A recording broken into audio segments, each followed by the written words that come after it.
What's up, everybody, and welcome to ITG Daily, the show that brings you the hottest in gaming news. I'm Drew Bosley. You can find me on Twitter at ArtisticGamer28, and that's the one, the only. It is Scott Savage. You can find him on Twitter at Savage. Scott, with all that background, what's going on, buddy?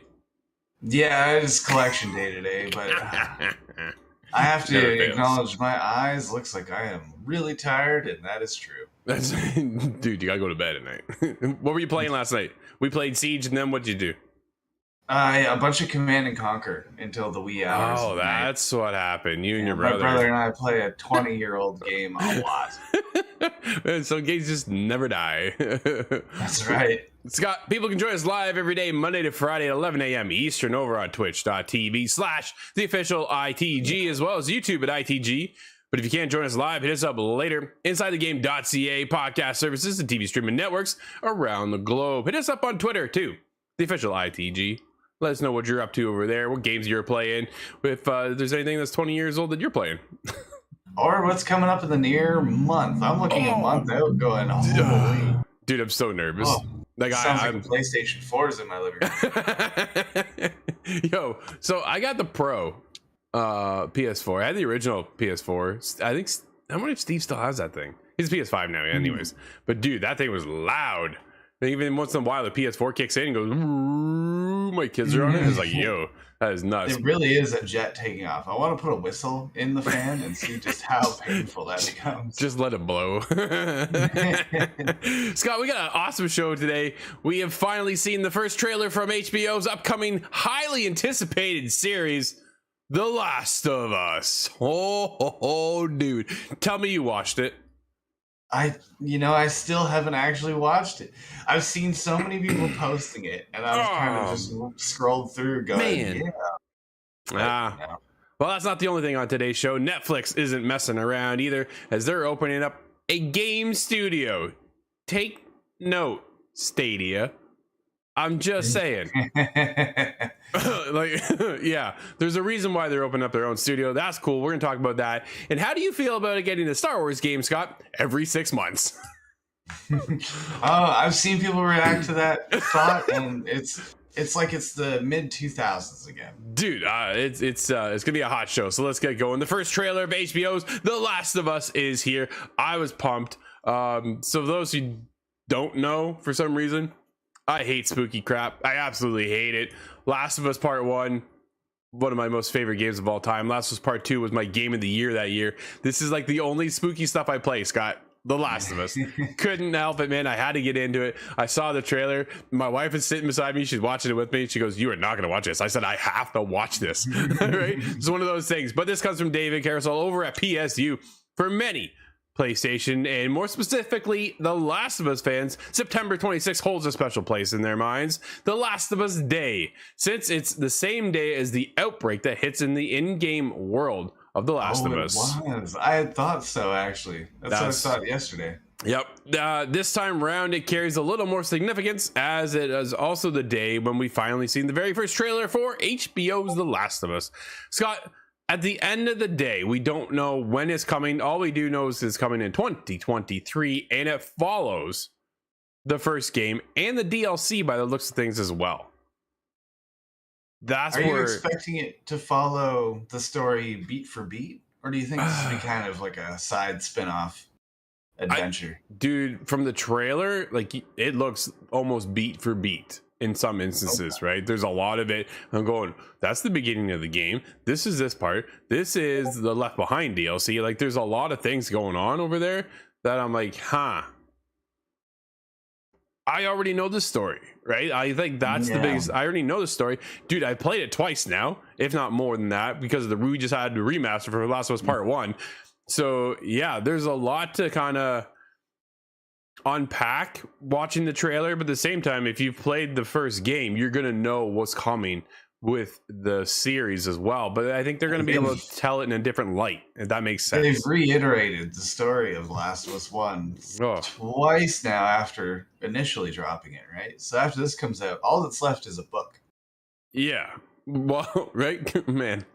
Yeah, dude, and I'll probably get that too. But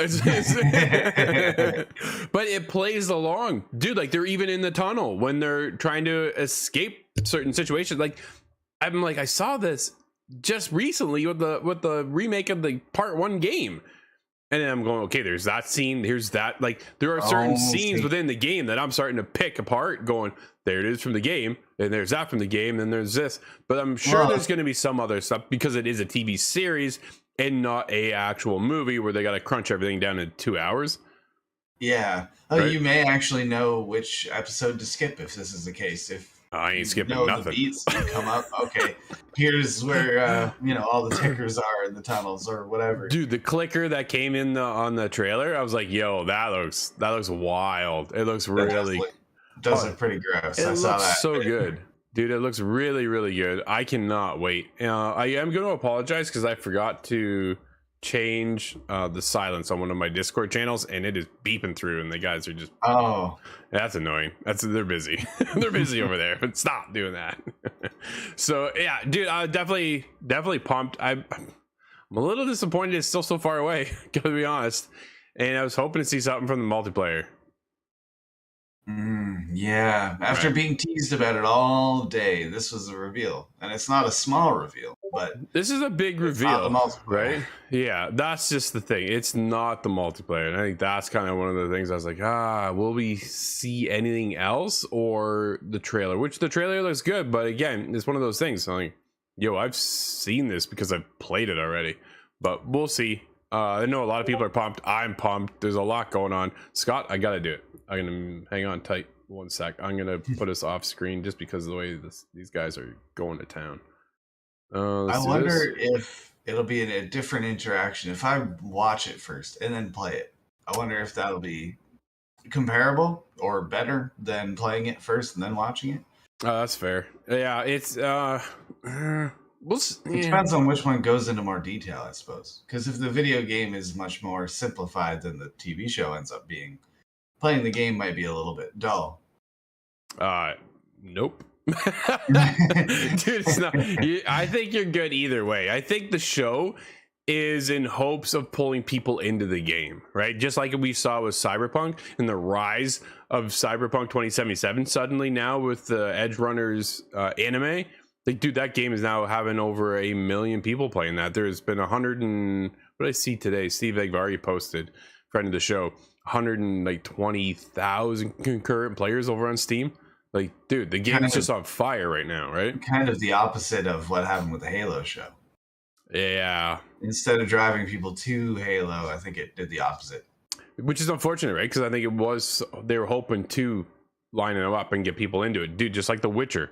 I think The Witcher did the same thing as it did with Edge Runners from Cyberpunk, and it just, the hype built from that, right? Dude, we're actually going to go back and watch season 1 and season 2, so we're getting ready for season 3 for The Witcher.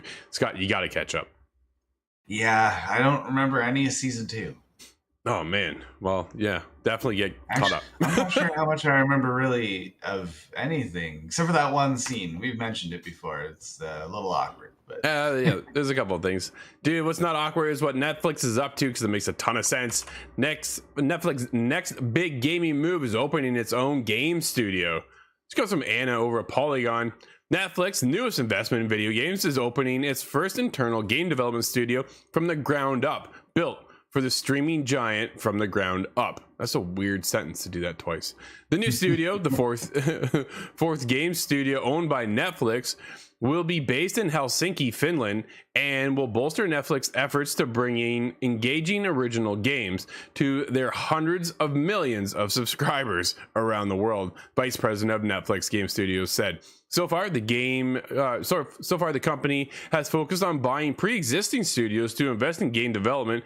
The studio purchased another Helsinki-based studio called Next Games earlier this year, and previously acquired Oxenfree developer Night School Studio and Boss Fight Entertainment. Scott, they're making moves over here, man.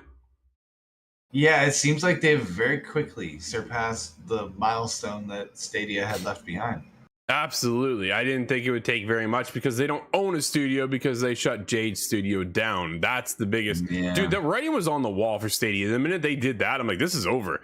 Yeah, there's still people over there that are talking about how good that platform is, which is great. I'm not denying it's not a good platform. It was a great idea. Dude, I love Stadia. I absolutely loved it. Bought in day one. I was a founder. I was ready to go. Here it comes, right? Like, we're moving into this cloud streaming tech. Let's go. Dude, it's so simple. I love pulling up on my phone, hitting the play button, and away we go, right? I don't have any downloads. I have no updates to worry about. Everything's said, done, ready.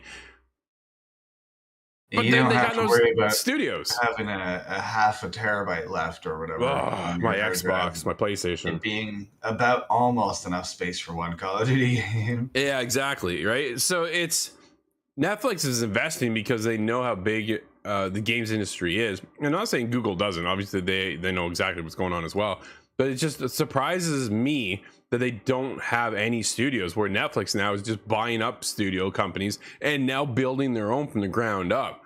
Like, Netflix is starting to get really invested in the streaming stuff. A lot of mobile efforts. I wonder if we'll get into bigger games, Scott. Their delivery device is the mobile phone. I don't know if you can play anything on console side or anything like that through the app. So, do you think we'll get a controller, kind of like Stadia? Oh, maybe. Right? Perhaps. Well, yeah, you'd need a device if you're going to accept Bluetooth from any sort of controller. That was the other option. Like, the way Stadia runs it, I believe you can just connect whatever to it. But so it goes to the Chromecast, right? And then from there, you're able. So whatever controller you want to use, you're able to, or to your PC and connect with your Xbox or your PlayStation controller, or if you have the Stadia controller, like I do, I have two of them actually. And dude, away we go. Like, it's been a while since I've been on Stadia, just because there are no exclusives, and everything they keep bringing over is stuff I've already played. And that was the biggest struggle, right? And I think that's what Netflix is doing, is that they're coming out with games that are going to be day one on Netflix. And you're not going to be able to, you're going to be able to play Oxenfree on other platforms, but you're still going to be able to go to your platform on Netflix and play it there first as well, and not be like 6 months out catching up. And like, that's the biggest problem with Stadia. So we will see. But Scott, Disney rumors are flying. Disney wants to see a new Star Wars game every 6 months. Dude, that is nuts. This comes from Michael over at PSU. According to a report on Insider Gaming, Disney is keen on seeing a new Star Wars title released every 6 months, split between one major game and a smaller scale project every fiscal year. There's obviously a great undertaking, although it's worth pointing out that there are currently no fewer than 8 Star Wars video games in development. Dude, that is nuts. Like, they just... there's a good amount there. There's a ton. There are Skydance Media's project with Amy Hennig, Respawn Entertainment's FPS. That's another one besides Respawn. Yeah, dude. Right? Quantic Dreams Eclipse is going to be there as well. Knights of the Old Republic remake. That's at Saber Interactive. Respawn's Star Wars Jedi Survivor. Star Wars Hunter at Zynga, which is a mobile title, and Respawn's Untitled strategy title. So, dude, a lot of Star Wars going. A lot of Respawn there with the mantle, and I'm a fan of that particularly. Well, I think they have a great track record with their one Star Wars game so far. Right? I think that's the biggest thing, is that Star Wars came around to Respawn actually picking it up over at EA, where we saw DICE struggle. Eventually kind of made good on it, but it did, man, I had a heck of a struggle. Whereas Star Wars Jedi Fallen Order came out, and dude, it was fire the minute it came out, and everybody loved it, and everybody wanted to be on board and get a piece of that game, and it was fantastic. So once again, Respawn, dude, staying on top. Hopefully they can stay there, and I cannot wait for Jedi Survivor, man. Like, I'm so pumped. But again, that's next year, I think, give or take. There was one thing that DA's DICE did really well with Battlefront 2, and that was the single player. And just the idea of the single player, I ran through it, loved it. Right. I think I may have 100%ed it, and that was something that I would do again. And if another development studio wants to take on these kinds of games, third person shooter, whatever, that's something I'm really excited for. Break the mold. They don't all have to be the Old Republic. No, Done again and again. No, for sure. Quantic Dreams title has me really excited. Star Wars Eclipse. That's still years and years out. They just recently got purchased. Was it by NetEase, I think it was, or Tencent? One or the other. I can't remember. But they just recently got purchased as well for a major stake in their company, which is exciting to see them, what they're going to build. Now, I know the studio itself has been under some hot water lately, but we'll see if they're able to turn that around. But dude, the way they tell a story is like none other. There's no other studio out there that tells a story in the vein of Quantic Dream, and how they're able to kind of craft and manipulate every little action to have such a consequence, and everybody's story just be so different. And that's what I'm hoping here, with a high regard holding towards Star Wars Eclipse, and seeing how your story is going to be so much different than my story. Because dude, those are the moments that make video games for me now, that it's just like, yo, what did you do here, and how did this play out for you? Because now this is how it went down for me. Because man, when we played Detroit Become Human, it's so cool. So cool. You made me think of a Telltale, the Tales from the Star Wars. Yeah. That would be really cool. Yeah. Oh man. Yeah. Why haven't we seen anything like that yet? Maybe there's because really Telltale's just coming studios. back. Yeah, in some form. But there's so many studios that you could hand this IP to, and they would do an amazing job with it. And I hope that's what this really means. A game out every 6 months. A lot more companies are going to get their hands on Star Wars assets. That's for sure. Are you, so every 6 months, is that too much, Scott? Are you worried it's too much? I think there's so many different genres that you can go to. You can make it work for quite some time before the fatigue really set in. Yeah. I'm thinking of, Rebel Squadron and pod racers. I don't know if we'll ever see another pod racer. I was gonna say, I'm still holding hope for that. If Nintendo won't do an F-Zero, the best we've got is pod racers. Yeah, no, for sure. But Redout's pretty good too. I have to mention, Redout is actually really good, dude. But it's no F-Zero. Star Wars is such a beloved franchise, right? And if it's taken with proper care, we can really see it scale to a whole other level, I think, within the gaming space. And every 6 months, because like you say, right, there's so many different genres it can fall into. It can feel so different. It's not like getting, okay, here's Assassin's Creed, next year another Assassin's Creed, next year another Assassin's Creed, and it keeps coming. It's always, because there's so many different studios involved, that there's so many different games and game genres as well. So dude, 6 months, we'll see how it plays out, if that actually happens. But I'm pretty excited for all the Star Wars games that are listed, right? Like, I want to see a lot more VR. Oh man, my time with the Vader Immortals was really fun. Yeah. Dude, we were just talking about Oxenfree. Let's talk about it some more. Oxenfree 2 Lost Signals delayed to 2023. It's because of Wesley LeBlanc over at Game Informer. Another one delayed, dude. Night School Studios has delayed Oxenfree 2 Lost Signals. Originally set to release this year, Oxenfree 2 will now debut sometime in 2023. Quote, "We owe it to our amazing community to make Oxenfree 2 Lost Signals the best game it can possibly be. Seeing your fan art, reading your excited comments, and connecting with you fuels our ambition to make this our best game yet. To make Oxenfree 2 truly special and add more localizations, we're moving our release window to 2023. Thank you for your patience, support, and understanding. We can't wait to share the game with you. Stay tuned." End quote. Scott, localization options, which is always good, which means it's in the more hands for more people to play. I'm down for that. Makes sense. Yeah, and well, anytime they make this decision as a company, it's generally the right decision to make. Yeah. If there's any sort of questioning, well, you're better off just to delay and make sure that works out better. Oxenfree, the first game, I don't know if that was extremely popular. So they may be gambling with a large percentage of their projected income here. I think so. Oxenfree 1 had a pretty good following. I think it did really well. It came out as a bit of a big shock, I think, to some, and took a pretty big chunk of mind share for gamers at the time. Because when it did release, everybody was like, "Yo, have you played this?" Like, it was one of those. It dropped, and people were like, "Yo, how did I miss this game?" Right? And so from there, it's built the hype up for Oxenfree 2. And here's the I think the highlight of it all.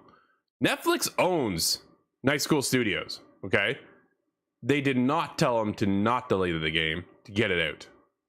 Yes. That is Right? a very important thing because a lot of the time these developers are under scrutiny. They have to produce something, whether it's investors or producers that are on their back to do it. Yeah. So I thought that was very cool. Allows them to take their time and get the job done properly. So when it does release, dude, it does bangers, right? It does banger numbers. We all know at this time how Cyberpunk launched, where it is now versus back then, completely two different games, right? If they would have taken their time 2 more years out, I know that's a long time, especially when it comes to investors. But dude, we'd be talking about the game on a whole other light. We would never mention about how bad it launched. We always, the minute you talk about it, he goes, man, remember that launch? Like, wasn't even on PlayStation stores for a while. Like, it's one of those things where now everybody's loving it. It was just like, if you take your time. That was the first too, wasn't it? Yeah, dude, that was incredible. It was delisted. That was insane. Just take your time. And if you're allowed the ability to do that, you can have one of the best games around. And it's nice to see that Netflix says, yeah, you guys need more time. Take all the time you need, get it done, and we'll have it sometime next year. So pretty cool. Scott, we do have a couple game announcements and a bunch of releases today. What do we got? We have something known as Flippin' Misfits. Interesting title off the bat. Get ready to defy and control gravity in Behavior Interactive's new melee brawler, Flippin' Misfits. Launching today, will set you in an arena where epic 2 to 4 person battles. Walk on every surface, swap gravity between yourself and your opponents. What is going on? And unleash attacks from any direction. But watch out as your enemies can do the same. The bright, colorful, and addictively chaotic fun of Flippin' Misfits will be launching on Steam for $5. You can check out the game in action and get more details in the press release given. Yeah, that was on me. And we have just more information on when and if we're allowed to speak about it. That sounds kind of wacky. It does, dude. It's cool to see Behavior Interactive branching out from Dead by Daylight a little bit, right? They're trying out new territories and new games, and man, they seem to be very busy. Very busy. You know what they did before Dead by Daylight?